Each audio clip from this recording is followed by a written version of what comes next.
उड़ जाते हैं, क्योंकि बाहर से इतना सुंदर दिखने वाला महल अंदर से अंधेरे से घिरा हुआ था और वो सुंदर स्त्री भी एक भयानक चुड़ैल में बदल चुकी थी।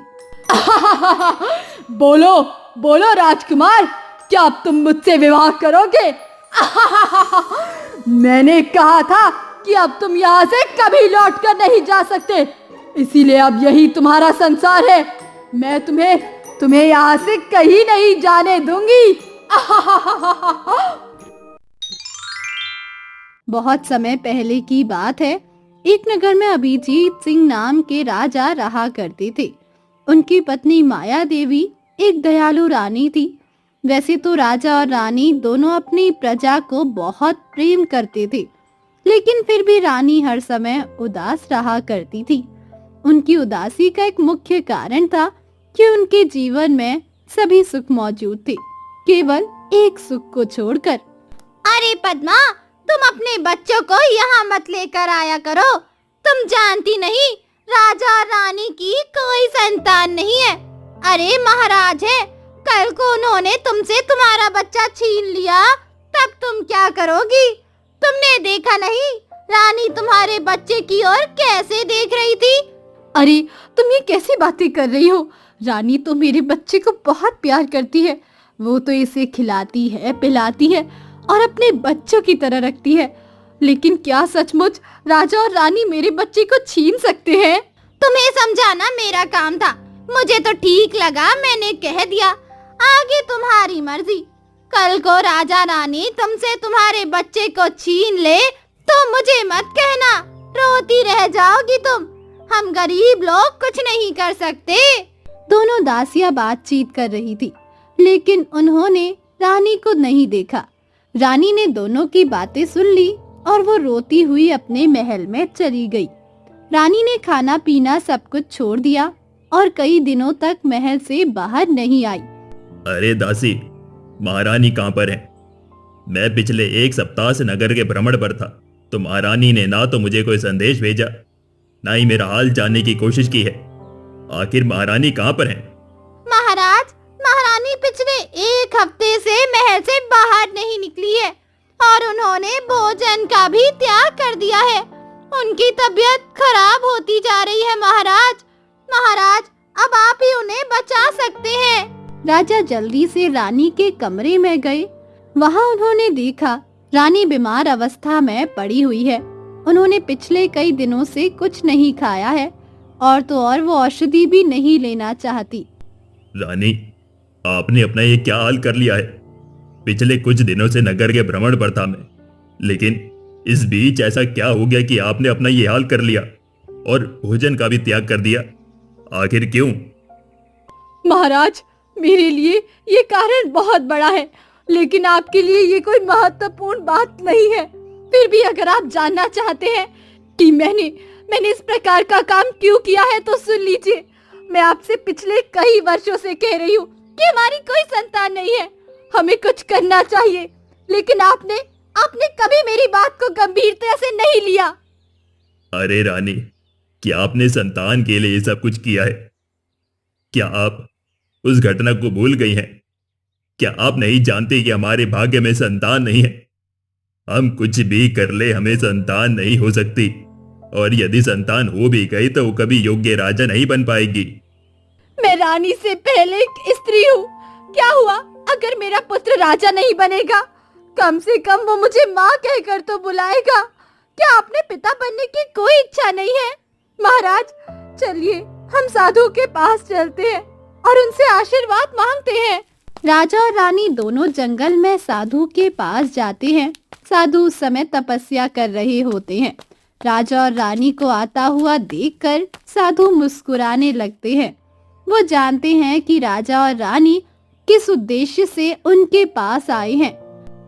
मैं जानता हूँ राजा, तुम एक ना एक दिन मेरे पास जरूर आओगे। कहो, क्या बात है? साधु महाराज, हमें श्राप से मुक्त कर दीजिए। हमें केवल एक संतान का सुख दे दीजिए। साधु महात्मा, हम पर दया कीजिए। एक माँ की ममता को समझिए और हम पर दया कीजिए। बस रानी, मैं वो दिन कभी नहीं भूल सकता जिस दिन तुम दोनों ने मिलकर उस लोमड़ी के बच्चे की हत्या की थी। तुम्हें बहुत घमंड था ना राजा, अपनी शक्तियों का घमंड तुमने देखा था। अरे जल्दी करो रानी, अगर किसी ने हमें ये सब करते हुए देख लिया तो फिर हमारा इस जंगल में आना जाना बंद हो जाएगा। हम इस लोमड़ी के बच्चे को यहीं दफना देते हैं, हमें कोई नहीं देख पाएगा। हाँ हाँ महाराज, इस मिट्टी में दफन कर देते हैं, क्योंकि अगर किसी ने हमें इस मृत लोमड़ी के साथ देख लिया तो इसकी हत्या का पाप हमें लग जाएगा। आखिर इसकी मृत्यु हमारे रथ के पहिए के कारण ही हुई है। राजा और रानी दोनों जल्दी से लोमड़ी के बच्चे को मिट्टी में दफन कर देते हैं, लेकिन तभी वहाँ पर साधु आ जाते हैं। साधु के साथ एक लोमड़ी भी होती है। देखिए देखिए साधु महात्मा, इस घमंडी राजा ने मेरे बच्चे की हत्या कर दी। अगर इसने रथ से उतरकर देखा होता और मेरे घायल बच्चे की मरहम पट्टी की होती तो शायद वो बच जाता। साधु महात्मा, क्या हम असहाय जानवरों का कोई नहीं होता? हाँ मूर्ख राजा, तुम्हें अपनी शक्तियों का इतना घमंड है ना कि तुमने एक लोमड़ी के बच्चे को मार दिया। तुम इसे मिट्टी में दबाने के लिए लेकर आए हो। मैं तुम्हें श्राप देता हूं, इस प्रकार का पाप करने के कारण तुम्हें कभी संतान नहीं होगी, और यदि संतान हुई तो वो कभी योग्य राजा नहीं बनेगी। तुम्हें तो याद होगा राजा, तुमने कितने घमंड से कहा था कि तुम बिना संतान के भी अपना राज्य सुरक्षित कर लोगे, लेकिन अब क्या हुआ? क्या तुम्हारे अंदर भी पिता बनने की इच्छा है, या फिर एक अयोग्य राजकुमार को इस दुनिया में लाने की इच्छा है? साधु महात्मा, हमें बस एक संतान चाहिए। यदि वो राजा नहीं बना तो क्या हुआ, वो हमारा पुत्र होगा। बस आप हमें आशीर्वाद दे दीजिए। रानी के बार बार मनुहार करने पर साधु राजा और रानी को आशीर्वाद दे देते हैं और अपना शाप वापस ले लेते हैं। कुछ समय बाद रानी के घर में एक सुंदर बालक का जन्म होता है। उसके जन्म पर राजा और रानी बहुत खुश होते हैं। समय के साथ राजकुमार बड़ा हो जाता है, लेकिन वो बहुत घमंडी होता है। सैनिक, मैंने तुमसे कहा था ना, इस नगर में मुझे कोई गरीब आदमी दिखाई नहीं देना चाहिए। फिर ये गरीब आदमी यहाँ पर क्या कर रहा है? इसे उठाकर नगर से बाहर फेंक दो। गरीब लोगों से मुझे बहुत घृणा होती है। राजकुमार, आप ऐसा मत कीजिए, मुझे इस नगर से मत निकालिए, मैं बहुत गरीब हूँ। मैं इस प्रकार कहाँ जाऊंगा राजकुमार? मेरी क्या गलती है? सिर्फ यही कि मैं गरीब हूँ। वो गरीब आदमी हाथ जोड़ता है, लेकिन राजकुमार को उसके ऊपर दया नहीं आती है। आखिरकार सैनिक गरीब आदमी को नगर से बाहर फेंक देते हैं। राजा और रानी तक जब ये बात पहुंचती है, तब वो राजकुमार को समझाने का प्रयास करते हैं। बेटा, तुमने इस प्रकार का काम क्यों किया? आखिर उस गरीब ने तुम्हारा क्या बिगाड़ा था जो उसे इस प्रकार नगर से बाहर निकलवा दिया? तुम राजकुमार हो, इस नगर की जिम्मेदारी तुम्हारे ऊपर है। अगर तुम इस प्रकार के काम करोगे तो कोई तुम्हें राजा के रूप में स्वीकार नहीं करेगा। बेटा, ये बचपन से ही ऐसा करता है, अब से समझाने का कोई फायदा नहीं है महारानी। मेरी बात ध्यान से सुन लो राजकुमार, यदि तुम इस प्रकार अपने घमंड में रहे तो तुम इस नगर के राजा का भी नहीं बनोगे। पिताजी, मैं नगर का राजा जरूर बनूंगा, लेकिन नगर के गरीबों और भिखारियों को बाहर करने के बाद। आप चिंता मत कीजिए, आपके समझाने से मेरा स्वभाव बिल्कुल नहीं बदलने वाला। राजकुमार वहाँ से चला जाता है। राजा और रानी दुखी हो जाते हैं। तभी रानी राजा को कहती है, महाराज, क्यों ना हम राजकुमार का विवाह कर दें? एक योग्य कन्या का साथ राजकुमार को एक बेहतर इंसान बना ही देगा। मैंने सुना है विवाह के बाद पुरुषों में समझदारी आ जाती है।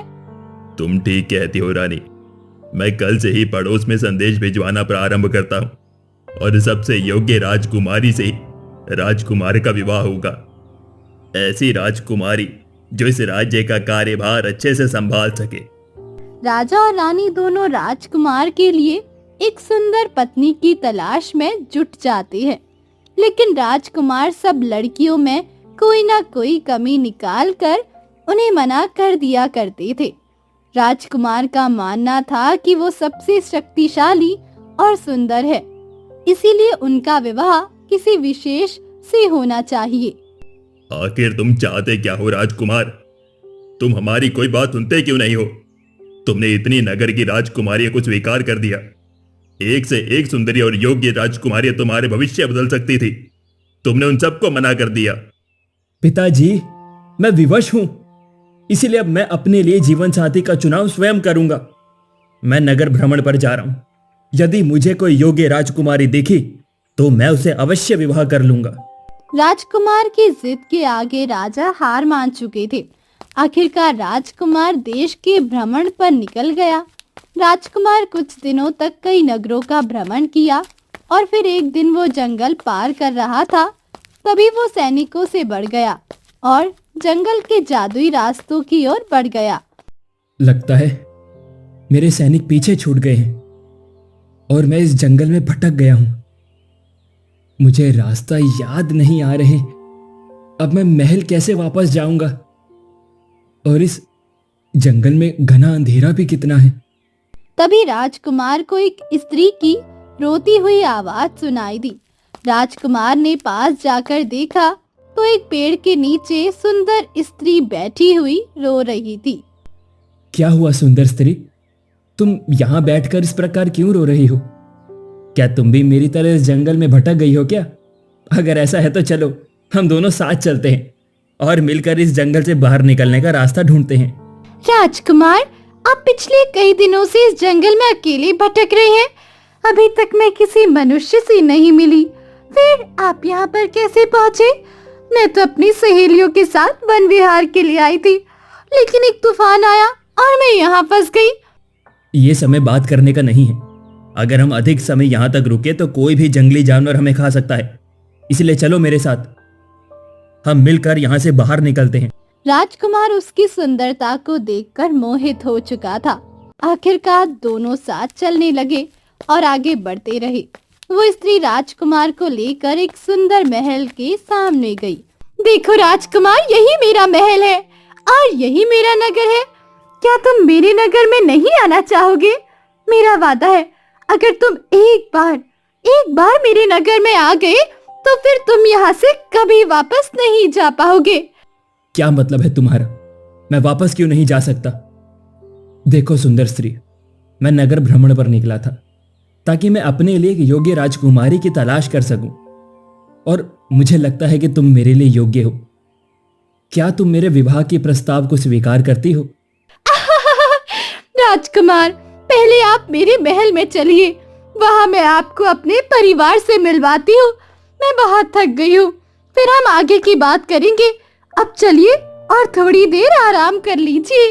राजकुमार उस स्त्री के साथ महल के अंदर जाता है, लेकिन अंदर जाकर राजकुमार के होश उड़ जाते हैं, क्योंकि बाहर से इतना सुंदर दिखने वाला महल अंदर से अंधेरे से घिरा हुआ था और वो सुंदर स्त्री भी एक भयानक चुड़ैल में बदल चुकी थी।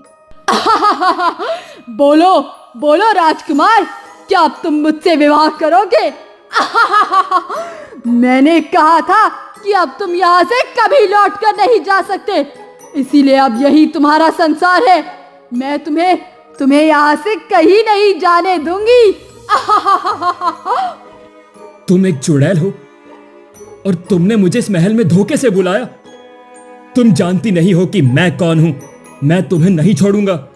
राजकुमार अपनी तलवार लेकर चुड़ैल पर वार करने जाता है, लेकिन चुड़ैल हंसती हुई वहां से गायब हो जाती है। तब राजकुमार एक अंधेरे कमरे में कैद हो जाता है। उसे समझ नहीं आता कि अब वो क्या करे। राजकुमार जोर जोर से चिल्लाता है, लेकिन कोई उसकी आवाज नहीं सुनता। आखिरकार उसके कमरे का दरवाजा खुलता है और सामने एक व्यक्ति खड़ा होता है। उसके हाथ में थोड़ा सा भोजन होता है। अगर मैं गलत नहीं हूं तो तुम वही हो जिसे मैं अपनी नगर से बाहर कर दिया था, तुम्हारी गरीबी के कारण। लेकिन तुम इस चुड़ैल के साथ कैसे? देखो, मेरी मदद करो। अब तुम ही हो जो मुझे यहां से बाहर निकाल सकते हो। नहीं, अब मैं वो नहीं रहा जो तुम मुझे समझते हो। मैं अपनी रानी चुड़ैल का सेवक हूँ और उनकी आज्ञा से तुम्हारे लिए भोजन लेकर आया हूँ। ये भोजन को खा लेना ताकि तुम जिंदा रह सको। उस गरीब आदमी ने राजकुमार के सामने सूखी रोटियां फेंक दी। राजकुमार कई दिनों तक उसे महल में कैद रहा। भूख के कारण राजकुमार जमीन पर पड़ी हुई सूखी रोटियां भी खा लेता था। राजकुमार ने चुड़ैल के महल में जो समय बिताया वो उनके लिए जीवन की सीख बन गया। लेकिन राजकुमार अभी भी वहां से बाहर निकलना चाहता था और उसके पास कोई रास्ता नहीं था। कोई मेरी मदद करो, कोई मेरी मदद करो, मुझे यहाँ से बाहर निकालो। मैं अब और यहाँ पर अंधेरे में नहीं रह सकता हूँ। मेरी मदद करो, मुझे यहाँ से जाने दो। तुम्हें यहाँ से कोई बाहर नहीं कर सकता राजकुमार, जब तक मैं नहीं चाहती। अब मैं अपना जादू तुम्हारे ऊपर कर दूंगी और तुम्हें अपने जैसा बना लूंगी। फिर हम दोनों हंसी खुशी इस जंगल में रहेंगे। राजकुमार हर समय किसी न किसी को मदद के लिए बुलाता रहता था। एक दिन जिस महल में राजकुमार था, उस महल के बाहर एक लड़की राधा लकड़ी बिन रही थी। मैं अक्सर यहाँ पर लकड़ी लेने आती हूँ, लेकिन हमेशा कोई ना कोई आवाज सुनाई देती है। ऐसा लगता है कोई आसपास कैद है जो मदद के लिए पुकार रहा है। अगर सचमुच ऐसा है तो मुझे उसकी मदद करनी चाहिए। राधा ने अपनी लकड़ी वहीं पर छोड़ दी और आसपास ढूंढने लगी। जिस ओर से आवाज आ रही थी वो उस ओर और आगे बढ़ने लगी। वो महल की दीवार से कान लगाकर सुनने लगी। तब उसे पता चला कि दरअसल सचमुच कोई अंदर बुला रहा है। राधा दीवार की इस ओर थी और राजकुमार दीवार के उस ओर। तुम कौन हो? मैं अक्सर तुम्हारी आवाज यहाँ से सुनती हूँ। क्या तुम्हें किसी प्रकार की मदद चाहिए? बताओ, तुम इस प्रकार क्यों चिल्लाते रहते हो? मैं एक राजकुमार हूँ, मेरी मदद करो, मुझे यहाँ से बाहर निकालो। मैं एक चुड़ैल की कैद में हूँ और वो मुझसे विवाह करना चाहती है। कुछ दिनों में वो एक यज्ञ करके मुझे अपने जैसा बना देगी और फिर मैं कभी पहले जैसा नहीं हो पाऊंगा। अगर तुम मेरी आवाज सुन पा रही हो तो मुझे यहाँ से बाहर निकालो। घबराओ मत, मैं तुम्हारी मदद करूंगी। राजकुमार, मैं तुम्हें यहाँ से बाहर निकालूंगी, लेकिन उसके लिए तुम्हें मेरी एक शर्त माननी होगी। मैं तुम्हें आजाद करवा दूंगी और फिर तुम्हें मुझसे विवाह करना होगा। बोलो, क्या तुम मेरी शर्त को मानने के लिए तैयार हो? राजकुमार के पास राधा की बात मानने के अलावा और कोई विकल्प नहीं था। राजकुमार ने राधा से वादा किया कि अगर वो राजकुमार को चुड़ैल की कैद के बाहर निकाल देगी तो वो उसे अपने महल लेकर जाएगा और अपनी पत्नी के रूप में स्वीकार करेगा। राधा राजकुमार को चुड़ैल के कैद से निकालने में जुट गई। वो एक साधु महात्मा के पास पहुंची और उन्हें पूरी बात बताई। बेटी, राजकुमार को चुड़ैल की कैद से निकालना कोई आसान बात नहीं है। इसके लिए तुम्हें एक दिव्य तलवार की जरूरत है जो उस चुड़ैल को खत्म कर सकती है ताकि राजकुमार आजाद हो सके। साधु ने राधा को बताया कि पहाड़ के उस पार एक पेड़ के नीचे दिव्य तलवार रखी हुई है और उसी दिव्य तलवार से चुड़ैल का अंत किया जा सकता है, लेकिन तलवार तक पहुंचना आसान नहीं होगा। राधा साधु की बातें ध्यान से सुनती है और आखिरकार सारी मुसीबत को पार करते हुए राधा दिव्य तलवार लेकर आती है। जाओ बेटी, मेरा आशीर्वाद तुम्हारे साथ है। जब वो चुड़ैल तुम्हारे सामने आए तो बिना डरे हुए उसके ऊपर इस दिव्य तलवार से वार कर देना और उसका अंत कर देना। राधा वो तलवार लेकर चुड़ैल के महल की ओर आगे बढ़ती है। इस प्रकार एक साधारण लड़की को महल की ओर बढ़ता हुआ देखकर चुड़ैल घबरा जाती है और वो राधा के सामने आकर उस पर जादू करने लगती है। रुक जा दुष्ट, मैं तुझे अपने महल में इस प्रकार आगे नहीं बढ़ने दूंगी। रुक जा वहीं, रुक जा। और तुझे ये तलवार कैसे मिल गई? इसे तो मैंने बहुत दूर फेंका था। हर बुराई का अंत एक न एक दिन होता है और आज तुम्हारा अंत मेरे हाथों लिखा है। मेरे हाथों। तुम्हें मुझसे कोई नहीं बचा सकता। राधा तलवार से चुड़ैल के ऊपर वार करती है। तलवार के वार से चुड़ैल जमीन पर गिर जाती है और खत्म हो जाती है। चुड़ैल के खत्म होते ही राजकुमार के कैद खाने का दरवाजा अपने आप खुल जाता है। राजकुमार देखता है कि राधा उसके सामने तलवार लिए खड़ी है और चुड़ैल जमीन पर गिरी हुई है। देखा राजकुमार, मैंने तुम्हें आजाद करवा दिया है। अब वादे के अनुसार तुम मुझे महल की रानी बनाओगे। अपने वादे से मुकर मत जाना। राजकुमार राधा को लेकर अपने महल पहुंचता है। बेटा, ये तुम्हारा क्या हाल बना हुआ है? आखिर तुम इतने दिनों तक थे कहां पर? हमने तुम्हें बहुत ढूंढने की कोशिश की, लेकिन तुम्हारी कोई सुधि नहीं थी। हम लोग तो बहुत परेशान हो रहे थे राजकुमार। पिताजी, मैंने अपने लिए जीवन साथी की तलाश कर ली है और मैं कहां पर था ये सब कुछ मैं आपको बाद में बताऊंगा। पहले आप मेरे जीवन साथी से तो मिलिए। राजकुमार किनारे हट जाता है और राजा के सामने अभी एक गरीब लड़की खड़ी होती है। राजा को अपनी आंखों पर विश्वास नहीं होता है कि राजकुमार ने अपने लिए जीवन साथी के रूप में एक गरीब लड़की को चुना है। क्या ये वही लड़की है जिसे तुमने इस नगर की महारानी के रूप में चुना है? लेकिन ये दिखने में तो साधारण है और गरीब भी लगती है। कोई राजकुमारी तो नहीं लगती। क्या सचमुच तुम इससे विवाह करना चाहते हो? पिताजी, मैं समझ गया हूं कि धनवान होना और गरीब होना इतना महत्वपूर्ण नहीं है जितना कि एक मनुष्य का दयालु होना। इस लड़की ने बिना मुझे देखे, मेरे विषय में जाने मेरी सहायता की है। ये बुद्धिमान भी है, इसीलिए मेरी सहायता से पहले इसने मुझे शर्त रखी थी कि अगर ये सफल हुई तो मुझे जीवन साथी के रूप में स्वीकार करना होगा। राजकुमार राजा को पूरी कहानी बताते हैं। राजा को विश्वास हो जाता है कि राजकुमार अब पहले की तरह नहीं रहे और उनमें बदलाव आ चुके हैं। राजा राजकुमार और राधा का विवाह करवा देते हैं और राधा को नगरी की महारानी होने का पद प्राप्त होता है। राजकुमार अब हंसी खुशी अपना जीवन बिताने लगते हैं और प्रजा से प्रेम करने लगते हैं।